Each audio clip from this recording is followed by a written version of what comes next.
Hello students, in this lecture we are going to study about electric generator. Last lecture में हम लोगों ने study किया था डायरेक्ट एंड इनडायरेक्ट करंट। तो क्या आप सभी लोग जानते हैं, अगर हम लोगों ने डिस्कस कर लिया था कि डायरेक्ट करंट क्या करता है, अपनी डायरेक्शन को चेंज नहीं करता, और इनडायरेक्ट करंट जो अल्टरनेटिंग करंट होता है वो अपनी डायरेक्शन को रिवर्स करता है। ठीक है, तो अगर इनकी डिफरेंसेस की भी बात करते हैं तो इसको भी थोड़ा सा स्टडी कर लेते हैं कि कौन कौन से डिफरेंसेस हो सकते हैं।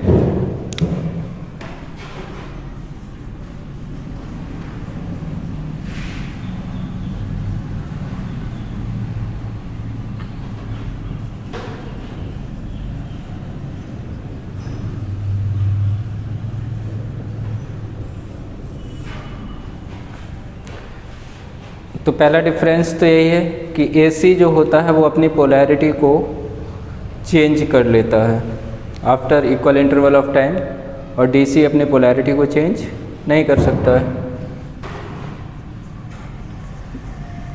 पोलैरिटी से मतलब है पोल से पॉजिटिव एंड नेगेटिव।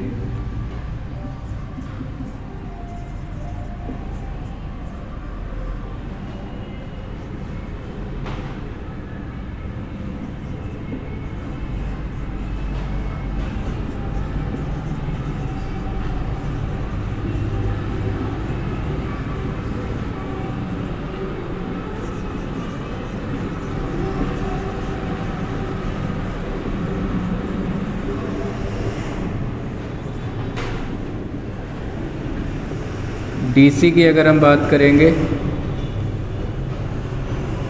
तो इसकी पोलैरिटी जो होती है is fixed and can not be changed.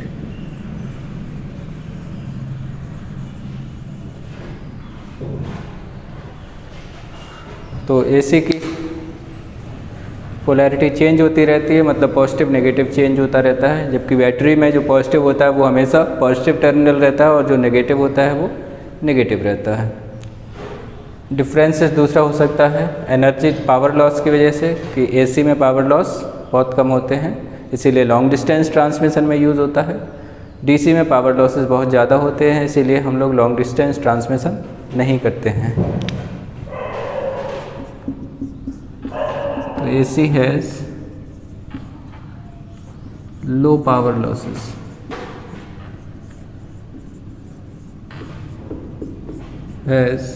DC has high power losses.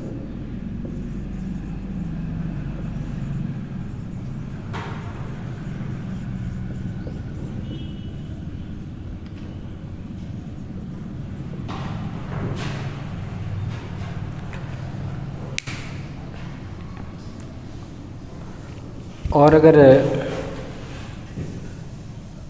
तो लो पावर लॉस की वजह से it is used for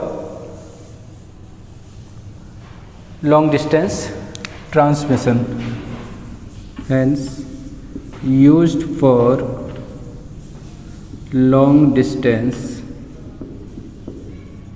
transmission.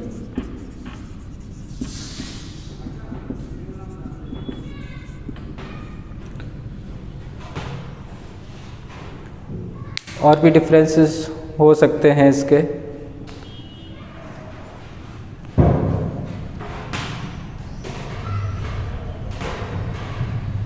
जैसे मैंने आपको बताया भी था, इसमें DC को इलेक्ट्रोप्लेटिंग के लिए यूज़ करते हैं, अल्टरनेटिंग करंट से इलेक्ट्रोप्लेटिंग नहीं हो सकती है। ठीक है, और इसके अलावा हम इसके पोटेंशियल डिफरेंस को वेरी करा सकते हैं। We can change the potential difference with the help of transformer.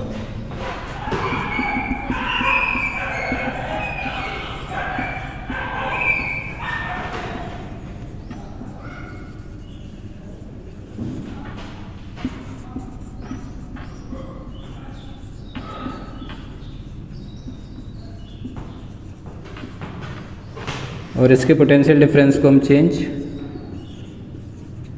Can not be changed.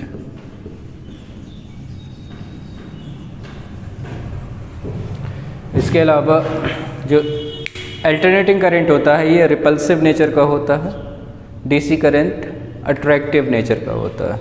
ठीक है, तो अगर नेचर ऑफ करंट की बात करेंगे तो alternating current is repulsive and DC current is attractive. तो इस तरीके से बहुत सारे डिफरेंसेस इसमें हो सकते हैं। इसके अलावा एक और क्वेश्चन इसमें अक्सर पूछा जाता है कि हम जानते हैं हमारे इंडिया में जो फ्रीक्वेंसी है करंट का वो है 50 हर्ट्ज़। इससे क्या मतलब होता है? तो आपका एक क्वेश्चन है, frequency of current in India is 50 hertz. Current से मतलब है अल्टरनेटिंग करंट से। ठीक है, ये इसे लिख सकते हैं, frequency of AC that is alternating current in India is 50 hertz. What does this mean?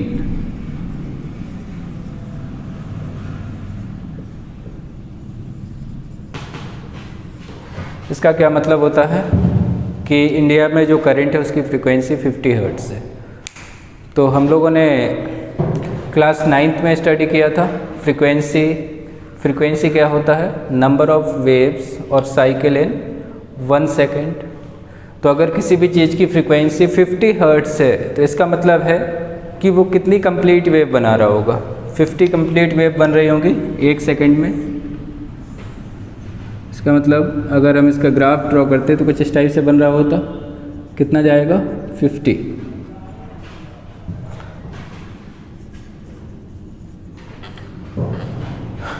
ठीक है, तो फ्रीक्वेंसी अगर 50 हर्ट्ज़ है इसका मतलब it is making 50 complete waves in 1 second. इसका मतलब, और ये वेव जो शो करता है अल्टरनेटिंग करंट के लिए, ये क्या शो करता है? पोलैरिटी।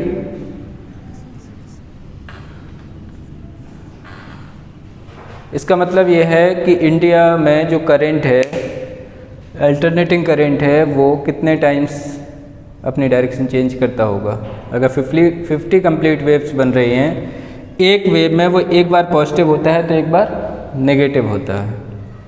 ठीक है, तो ऐसे 50 वेव्स में 50 टाइम पॉजिटिव और 50 टाइम्स नेगेटिव टर्मिनल एक्वायर कर रहा होगा। इसका मतलब 1 सेकंड में अल्टरनेटिंग करंट 100 टाइम्स अपनी पोलैरिटी को रिवर्स करता है। तो इट मीन्स दैट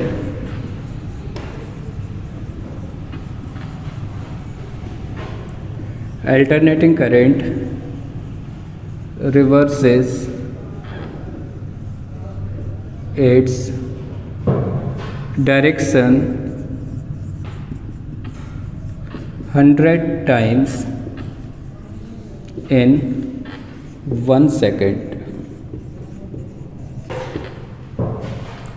मतलब हमारा अल्टरनेटिंग करंट 100 टाइम अपनी डायरेक्शन को रिवर्स कर लेता है 1 सेकेंड में। इतना फास्ट इसका पोलैरिटी जो होता है वो रिवर्स होता है। ये क्वेश्चन भी आपका बोर्ड में पूछा जा चुका है।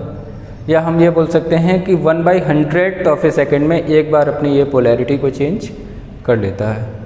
ठीक है, तो ये हमारा हो गया अल्टरनेटिंग करंट से रिलेटेड क्वेश्चन। अब हमें पढ़ना है इलेक्ट्रिक जनरेटर।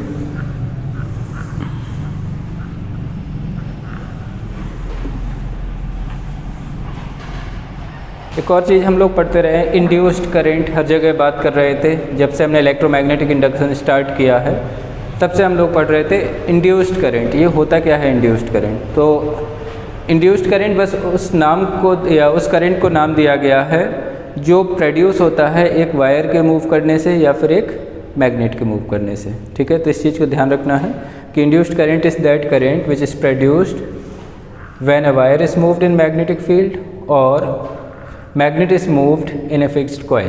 दोनों ही कंडीशन में जो करंट वहाँ पे प्रोड्यूस हो रहा था उसको हमने नाम दिया था इंड्यूस्ड करंट। अब हमें पढ़ना है electric generator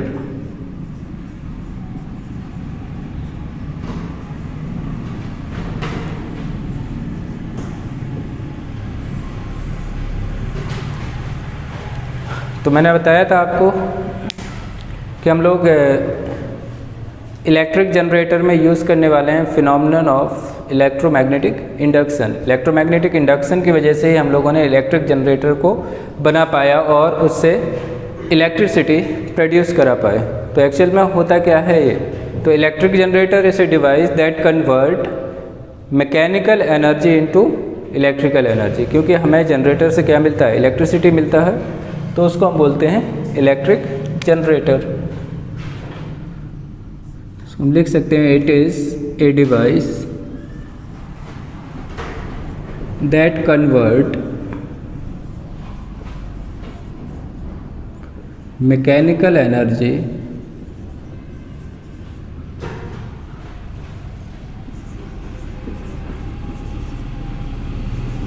into electrical energy.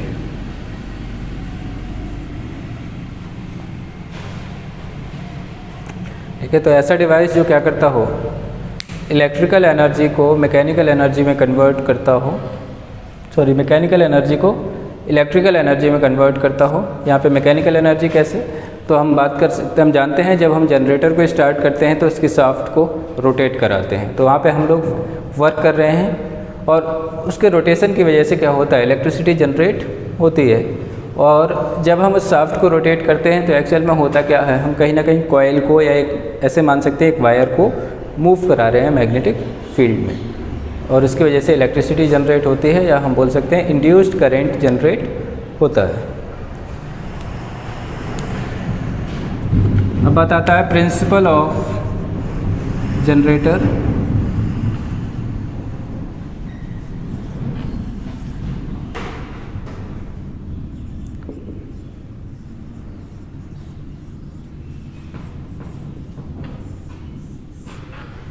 क्योंकि अगर हम बात करेंगे इलेक्ट्रिक जनरेटर की तो ये दो टाइप के होते हैं, first is AC generator and second is DC generator.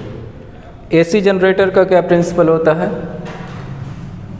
तो हम जानते हैं when a rectangular coil is moved in magnetic field then current is produced और इंड्यूस्ड इन द कॉइल। जब हम एक कॉइल को मैग्नेटिक फील्ड में रोटेट करेंगे तो फिर इसमें करंट इंड्यूस हो जाएगा, और जो करंट प्रोड्यूस होगा वो अल्टरनेटिंग करंट होगा। उसको हम लोग जब इसकी वर्किंग पढ़ेंगे तो एक्सप्लेन करेंगे। तो आज प्रिंसिपल की अगर हम बात करें एसी जनरेटर की, तो it work on the principle of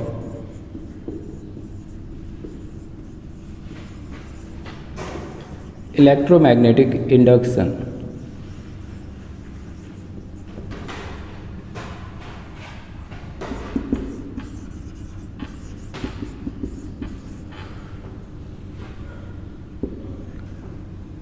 ठीक है, तो ये किस पे वर्क करता है, इलेक्ट्रोमैग्नेटिक इंडक्शन पे वर्क करता है।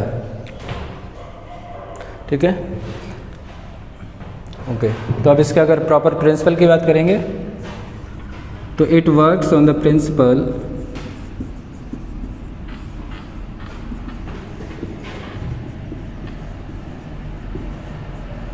that when a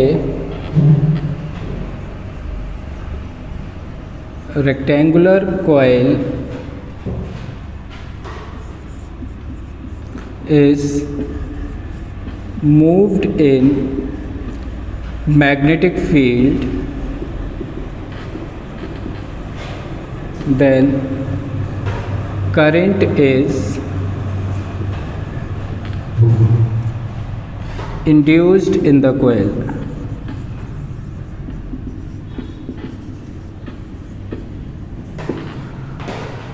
तो ये हमारा प्रिंसिपल है एसी जनरेटर का, और ये प्रिंसिपल किस पे वर्क करता है, इलेक्ट्रोमैग्नेटिक इंडक्शन पे। That means when a rectangular coil is moved in magnetic field, हम जानते हैं जब हम कॉइल को मैग्नेटिक फील्ड में मूव कराते हैं तो उसमें क्या होता है, करंट इंड्यूस होता है। तो वैसे ही जब हम कॉइल को मैग्नेटिक फील्ड में इंड्यूस करते हैं then current is induced in the coil, और उसकी वजह से जो जनरेटर होता है वो करंट को प्रोड्यूस कराने लगता है। बाकी इसका कंस्ट्रक्शन और वर्किंग नेक्स्ट लेक्चर में हम लोग स्टडी करेंगे। Thank you.